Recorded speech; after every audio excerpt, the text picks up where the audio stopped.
Selamat berjumpa kembali dalam video perkuliahan Fisika Dasar Institut Teknologi Bandung. Pada kesempatan ini kita akan mendiskusikan tentang hukum Faraday-Lenz. Saya Khairul Basar dari Fakultas Matematika dan Ilmu Pengetahuan Alam Institut Teknologi Bandung.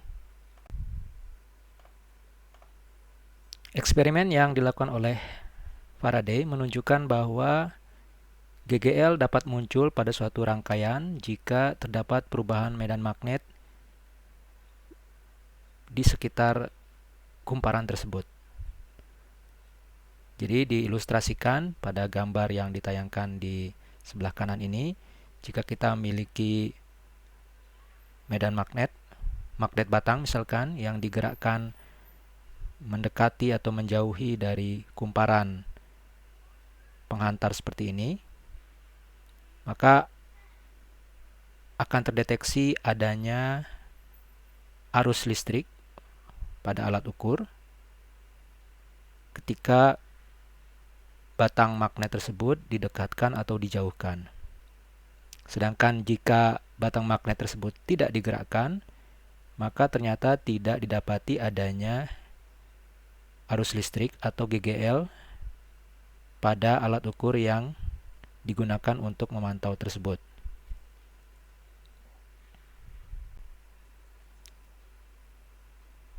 Jadi dari eksperimen yang dilakukan oleh Faraday didapati bahwa arus akan muncul pada loop, artinya ada GGL antara ujung-ujung konduktor penghantar itu jika ada gerak relatif antara loop dan magnet. Didapati juga bahwa gerak magnet batang yang lebih cepat itu akan menghasilkan arus yang lebih besar. Arah gerak magnet menentukan arah arus pada loop. Jika kutub utara yang digerakkan mendekati loop, maka arah arus yang dihasilkan berlawanan dengan arah arus yang dihasilkan jika kutub selatan yang digerakkan mendekati loop. Arah arus ini ditunjukkan dengan arah simpangan pada galvanometer yang digunakan untuk mendeteksi. Arus yang timbul ini kita namakan sebagai arus induksi.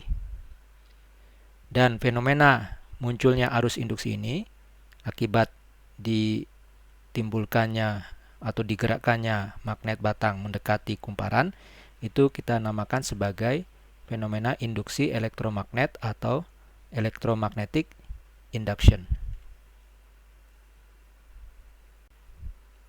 Karena adanya arus berarti ada beda potensial, maka fenomena ini juga dapat dipahami bahwa ada GGL induksi pada ujung-ujung konduktor manakala magnet batang itu digerakkan mendekat atau menjauhi kumparan.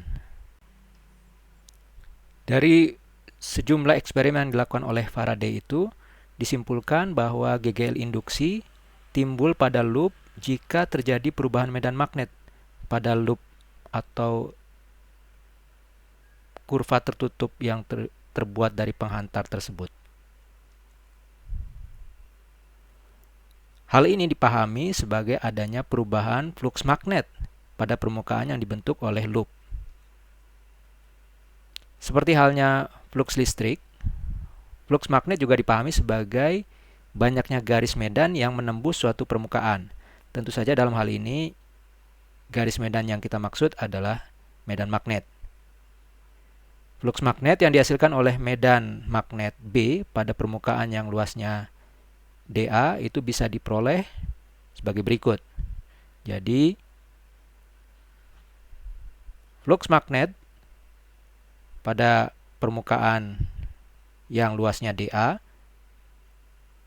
akibat medan magnet B itu adalah B.dA. Jika sudut antara vektor permukaan N dengan vektor medan magnet dinyatakan dengan θ, maka flux magnet pada permukaan tersebut bisa diperoleh sebagai B cos θ dA. Dengan demikian, flux magnet total pada suatu permukaan kita bisa peroleh dengan mengintegralkan atau menjumlahkan flux pada bagian-bagian kecil permukaan tersebut. Jadi, flux magnet B totalnya adalah integral B dot dA. GGL yang timbul pada peristiwa induksi ternyata setelah diamati sebanding dengan laju perubahan flux magnet. Hal ini dituliskan dalam bentuk GGL induksi sama dengan minus D VB dt. D VB dt ini menyatakan laju perubahan flux magnet. Perubahan flux magnet bisa diakibatkan karena perubahan besar medan magnetnya ataupun juga perubahan arah medan magnet. Selain itu juga bisa disebabkan oleh perubahan luas permukaan loop ataupun perubahan orientasi medan magnet dan permukaan. Jadi, ketiga faktor ini bisa menyebabkan terjadinya perubahan flux magnet.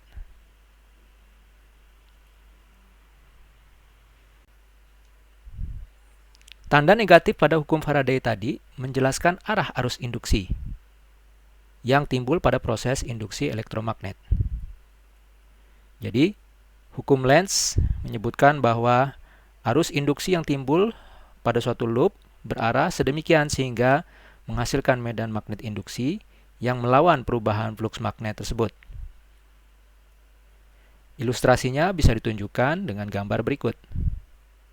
Jadi, pada gambar yang sebelah kiri, misalkan kita memiliki sebuah kumparan seperti ini dan sebuah magnet batang yang kutub utaranya sebelah kanan, sementara kutub selatannya sebelah kiri.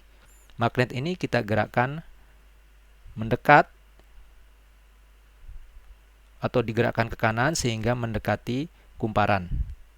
Kita tahu dengan digerakkannya magnet ke arah kanan, berarti flux magnet yang menembus permukaan kumparan akan membesar, akan bertambah. Dan ini tunjukkan dengan delta B ke arah kanan. Nah, berdasarkan hukum Lenz bahwa adanya perubahan flux magnet yang bertambah ke arah kanan seperti ini, itu akan diimbangi atau menghasilkan medan magnet induksi yang melawan perubahan tersebut. Artinya, medan magnet induksi berarah ke kiri. Medan magnet induksi yang berarah ke kiri ini dihasilkan oleh arus induksi yang pada kumparan berarah berlawanan arah putar jarum jam seperti ditunjukkan oleh panah merah ini. Kemudian pada gambar kedua sebelah kanan kita lihat jika magnet yang sama digerakkan ke kiri. Dengan kata lain, kutub utaranya ditarik menjauhi kumparan.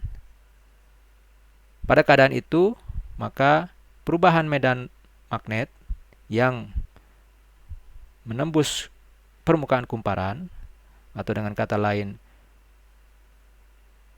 flux magnet pada kumparan akan berubah dan besarnya perubahan atau arah perubahan medan magnet adalah ke arah kiri. Berdasarkan hukum Lenz, medan magnet induksi yang ditimbulkan akan melawan perubahan tersebut yang berarti ke arah kanan. Dan medan magnet induksi yang ke arah kanan itu disebabkan oleh arus induksi pada kumparan yang berarah searah putaran jarum jam.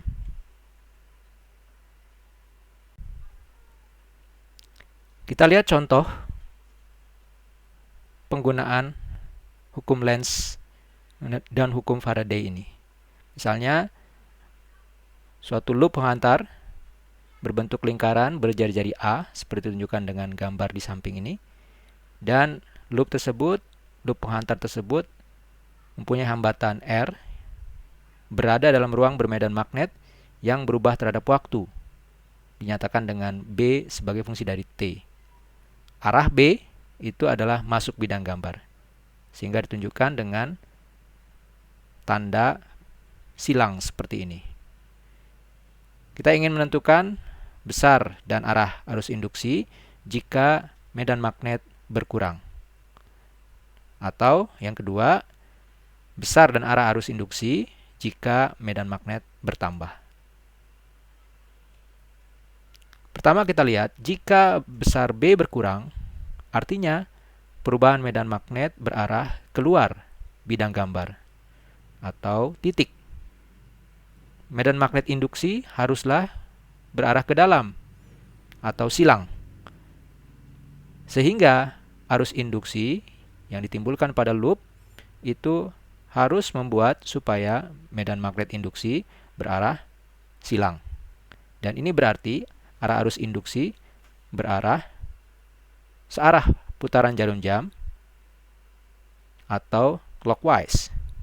Besar arus induksi bisa diperoleh dengan besar GGL yang ditimbulkan dibagi hambatan kumparan tersebut.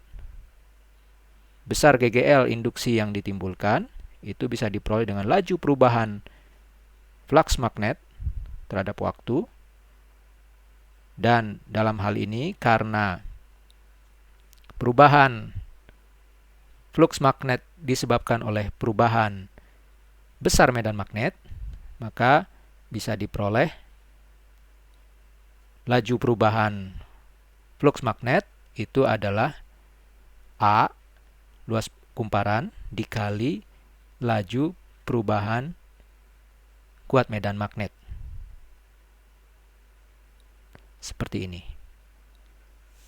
Yang kedua, jika besar B bertambah, artinya perubahan medan magnet berarah ke dalam atau silang. Maka medan magnet induksi haruslah berarah keluar atau titik.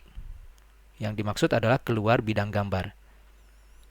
Sehingga arus induksi haruslah berarah berlawanan arah putar jarum jam. Besar arus induksi juga bisa diperoleh dengan hukum Faraday, yaitu GGL induksi dibagi hambatan.